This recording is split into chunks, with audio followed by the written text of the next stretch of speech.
muzqaymoqlarni talab qilgan. Ko'p o'tmay muzqaymoq Amerikaga yo'l oladi. Hozir butkul erib ketaman. Aytdim axir. Shunday qilib Amerikada muzqaymoq do'koni ilk bor 1777-yili Nyu-York shahrida ochilgan va mahalliy aholiga xizmat ko'rsatgan. O'sha paytda odamlar muzqaymoqni naqd pul evaziga sotib olishgan. Massachusets shtatidagi savdogarning aytishicha, 1790-yili prezident Jorj Vashington $200 muzqaymoq sotib oladi. Hozirgi kunda bu deyarli $7000 muzqaymoq qiymatiga to'g'ri keladi. Haddan ziyod ko'p. Shunday emasmi? Yolg'on gapirib nima qildim? Men Rocky Road muzqaymoqni juda yaxshi ko'raman. Qisqasi, muzqaymoq dohiyona fikr edi. 1800-yillarni muzqaymoq taraqqiy etgan davr desak mubolag'a bo'lmaydi.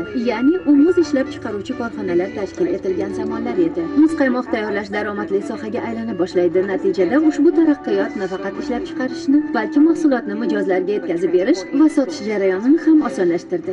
Ammo hali bir muammo mavjud edi. 1840-yillarga qadar muzqaymoq hali ham qozon muzlatgich usuli bilan pishirilardi.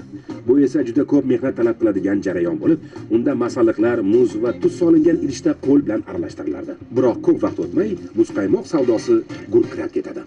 1843-yilda Nancy Johnson ismli ayol qo'lda ishlaydigan muzqaymoq uskunasi uchun patent oladi. Albatta, u qaymoqli va totli muzqaymoqni yaratgan deyolmaymiz. Zero muz va tuz kamroq ishlatilgan. Bu shunchaki butun mamlakat bo'ylab amerikaliklarga o'z uylarida qo'lbola muzqaymoq tayyorlash imkonini berdi xolos. Uy sharoitida muzqaymoqlar tayyorlanib, hatto to'y marosimlarida mehmonlarga tortiq ham qilingan. Ammo haqiqiy muzqaymoqning paydo bo'lishi 1870-yillarda muz sanoatiga borib taqaladi. Endi uy bekalarida oshxonada go'shtni 3 kun davomida yangidek saqlaydigan yog'och muz quti bor. To'satdan muzqaymoq do'konlari har yerda paydo bo'la boshladi va amerikaliklar hamyonbop shirinlikka ega bo'lishdi. Ko'p o'tmay ko'cha sotuvchilari ham muzqaymoq savdosida ishtirok eta boshlashdi.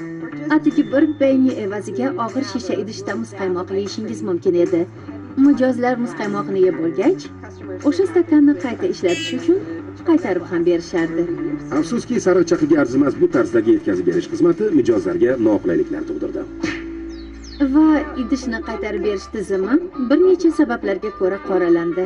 Stakanning tubi haqiqatdan ham og'ir edi. Odamlar o'zlari kutganidan tezroq muzqaymoqni yeb qo'yishar va o'zlarini noqulay his qilishardi. Tasavvur qiling, siz yalab-yalab qaytarib bergan idishdan boshqa bir mijoz qayta foydalanadi. Bu juda yoqimsiz holat. Ba'zida idishlar singan va o'g'irlangan vaziyatlar ham bo'lgan. Ko'cha sotuvchilari har bir iste'molchiga muzqaymoq yetkazib berish va sotish xizmatining sifatli usulini o'ylab topishdi.